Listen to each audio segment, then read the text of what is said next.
ያልተጠበቀው ነቢይ ኢዩ ጩፋ የደሽታጊና ሽልማት መቀበል። እንደ ታሪኩ ሰላም ሰባኪዎች በመድራችን ላይ ይብዙ አሜን። ስለመሆኑስ ኢዩ ጩፋ ያደረገው ድርጊት ፕሮቴስታንት እምነት ተከታዮችን ይወክላልን? የበርካቶች ጥያቄ ነው።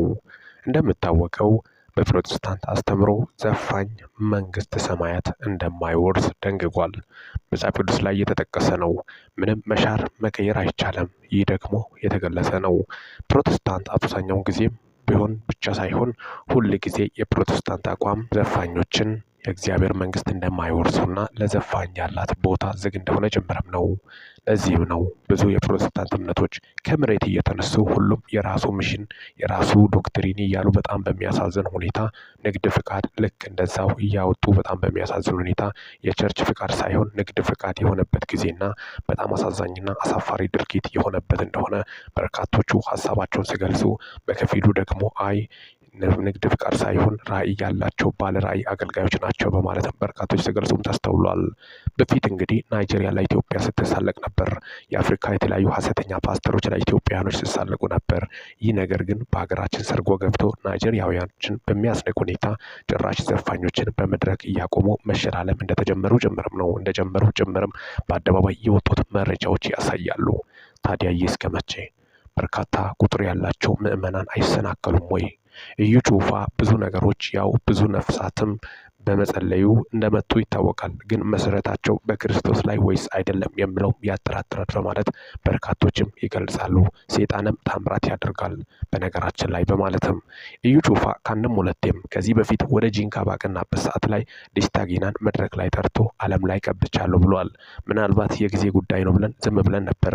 የተቀባው ዘፋኝ ለመሆን አይደለም። እግዚአብሔር መቼስ ከሰይጣን ጋር ህብረት የለውም። ዘፋኝ እንዲሆን ሳይሆን ወይ አገልጋይ እንዲሆን ወይ ዘማሪ እንዲሆን ነበር። እሺ ብለን ኢዩ ጩፋ ገና ትንቢቱ ይፈጸማል ብለን ስንጠባበቅ ነበር። በርካታ ክርስቲያኖችም ሲጠባበቁ ነበር በደስታ። ታዲያ ምን ያደርጋል? ይኸው በቅርቡ የሰላም ሽልማት በማለት ወስዶ የሰጠውን ሽልማት ተቀብሏል። እግዚአብሔር አስደስቷል፣ እንደ ታሪኩ አብዝቷል በማለትም ሲገልጽም በቪዲዮ ላይ ተመልክቷል። እና በጣም በሚያሳዝን ሁኔታ እስኪ ደሽታጊና ወደ ጂንካ ከመሄዱ በፊት ኢዩ ጩፋ ሲጸልይ ነበር በማለት ከዛ በኋላ ኢዩ ጩፋ ወጥቶ ለዓለም ሁሉ እስከ ዳርቻ ትሄዳለህ በማለት ቀብቶት ነበር።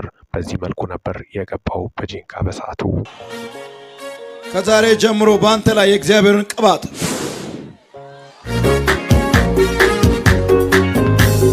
ይህ ታሪኩ ጋንጊሲ ወደ ሚዲያ መጥቶ ታዋቂ ከመሆኑ በፊት ነው። ሚዲያ ሲባል በኢትዮጵያ ሕዝብ ዘንድ ከዛ በፊትም ዘፋኝ ነበር ታሪኩ ጋንጊሲ። ጂንካንና አርባ ምንጭን አላለፈም ድምፁ። ከዛ በኋላ ነው ወደ ዓለም መሰማት የተጀመረው። ከዛ በኋላ ብሰማም ኢዩ ጩፋ ይህ መሰረቱ ክርስቶስ ነው ወይስ ክርስቶስ አይደለም የሚለውን እዚህ ጋር ማጣራት ይቻላል። ሐሰተኛ ነቢይና የሐሰት አባት ልጅ እንደሆነ ጨምረም የአደባባይ መረጃና እውነት እንደሆነ ጨምረም ነው። ምክንያቱም ያኔ ታሪኩ ጋንጊሲ ንስሐ ሳይገባ ዘፈን ላይ ያለ ቀባው እሺ ወጣ። ታዲያ ኢዩ ጩፋም አምኗል። ምክንያቱም በአደባባይ ወጥቶ መስፈኑ የቱ ጋር ነው ቁም ነገሩ? ደሽታጊና እኮ በየመሽታ ቤቱ ገብቶ ሲጨፍር የነበረና እንደፈለገ እንዳሻ የሚያደርግ ሰው ነው። ይህን ስል ደግሞ ደሽታጊና ንስሐ አይገባም አይመለስም ማለት አይደለም። ምክንያቱም ሁሉንም እንደ ስራው የመመዝን እግዚአብሔር ነውና አንድ ቀን ልብ ገዝቶ ወደ እግዚአብሔር መስመር ይገባ ይሆናል። ግን እስከዛ አሁን ያለበት ዓለማዊ ተቀላቀለ ህይወት ውስጥ እንዳለ ጀምረም የአደባባይ መረጃዎች ናቸው። የቅልቅል ህይወት ትውልድን ምን ያስተምራል? ታዲያስ ደሽታጊና በዘፈኑ ዓለምም ሆኖ ብዙ ነገሮችን መልካም ነገሮችን ሰርቷል። አዎ በሰሜኑ ጦርነት ያኔ ሰው በጦርነትና በጥላቻ በሰከረበት ሰዓት ላይ በትግራይ ላይ በኢትዮጵያ ላይ ጦርነት በታወጀበት ሰዓት ላይ የኢትዮጵያ ወጣቶችም አጠቃላይ በአደባባይ ወጥቶ ጦርነትን በሚደግፉበት ሰዓት ላይ ጦርነት አስፈልግም፣ አንድነት ነው ምሻለን፣ እርስ በርስ መተላለቅ በጣም የሚገርም ብቃትና አቋሙን ያንጸባረቀበት ነው። ታዲያ ምን ያደርጋል? ዘፋኝ መሆኑ ነው የሚያሳዝነው። ምክንያቱም ከዛ በኋላም ስለ አሪ ዘፈን ስለ ዶርዜ ባይል ሲዘፍን ነበር። ሌላ አዲስ ታምር የለውም። ደሽታጊና ዘማሪ አይደለም፣ በአጭሩ ዘፋኝ ነው። መጽሐፍ ቅዱስን አይወክልም። ዘማሪ ማለት በፕሮቴስታንት የኢየሱስ ስም ጠርቶ የእግዚአብሔር ስም ጠርቶ በትክክል ኢየሱስን በአደባባይ የሚሰብክ እንጂ የሚያስመስል ወይም ግብዝ አይደለም። ልቡ ላይ ያለው ሌላ፣ አንደበቱ የሚናገረው ሌላ። ታሪኩ የግብዝነት ባህሪ እንደታየበት ጀምረም ነው። በዓለማዊው በእርግጥ መልካም ነገሮችን ሰርቷል። አዎ ሰርቷል። ምክንያቱም በሰላም ዙሪያ የከፈለው መስዋዕትነት እስከ ህይወት መስዋዕትነት የሚያስከፍል ነበር። ያን ሁላ ከፍሏል። ግን በክርስትና አንግል ወይም መነጽር ስታይ ነገሮቹ ትክክል እንዳልሆኑ ጭምርም ነው። ምክንያቱም እዩ ጩፋ ጥፋተኝነቱ የተረጋገጠው እዚህ ጋር ነው። ምክንያቱም ከዚህ በፊት እኔ ነኝ የቀባሁት እንደማለትና ያኔ የተቀባውም ልክ ነው ለዘፋኝነት ነው እንደማለትም ከዛ ሽልማቱን በዚህ መልኩ ነበር የተቀበለው። በምድርቱ ላይ ሰላምን ያድርግ። አሜን። እንደ ታሪኩ ሰላም ሰባኪዎች በምድራችን ላይ ይብዙ። አሜን። ይህ እንግዲህ ምን ያህል ትውልድን ወደ ዘፈን ሰው እንደሚያበረታታ ነው። እየዘፈናችሁ ቸርች ነው፣ እየጨፈራችሁ ቸርች ነው፣ ከዛም እንደፈለጋችሁ ሆኖ እንደማለትም ነው። ቸርች በእርግጥ ማንም መምጣ መድረክ ተሰጥቶ ታሪኩ አይነቱን ያብዛልን ማለት ምን አይነት ነው? ታሪኩ አይነቱን ወይስ ዘማሪ አይነቱን? በጣም በሚያሳዝን ሁኔታ ታሪኩ እንደምታወቀው ዘፋኝ ነው። በአደባባይ ላይ እግዚአብሔር ላይ መካድ አይቻልም። እግዚአብሔር አይዘበትበትም። በጣም የሚያሳዝነው እግዚአብሔር አይታለልም። ታሪኩ ጋንኪሲ በዚሁ አይምሮ የሚያስበው እግዚአብሔርን ለማታለል እንደሆነ ነው በርካቶች እየገለጹ ያሉት። ይህ ወንድማዊ ምክር ነው፣ ወይ ስድብ ወይ ነቀፋ አይደለም። ወንድማዊ ምክር ለታሪኩ ጋንኪሲ ምናልባት የምደርስ ከሆነ ይህ ቪዲዮ እግዚአብሔር ለማታለል በፍጹም እግዚአብሔር እንዳትሞክር። ምክንያቱም እየዘንፈኩ ልቤ ላይ ንጹህ ነው ልቤ እንዲህ ነው እያለ ፕሪቴንድ ወይም ማስመሰል አያስፈልግም። እግዚአብሔር ላይ በፍጹም በዚህ ደረጃ እግዚአብሔር ላይ ማላገጥም አያስፈልግም። ስርየት የማይገኝለት ኃጢአት አንዱ ቢኖር መንፈስ ቅዱስ ላይ የተሳለቁት ሐናንያና ሰጲራ በአደባባይ ላይ ነበረ ሞታቸውን ያወጁት። መንፈስ ቅዱስ ላይ ማላገጥ ማታለል መሞከር አይቻልም። ሁሉም ዘፋኝ መሆን አቅቶት አይደለም።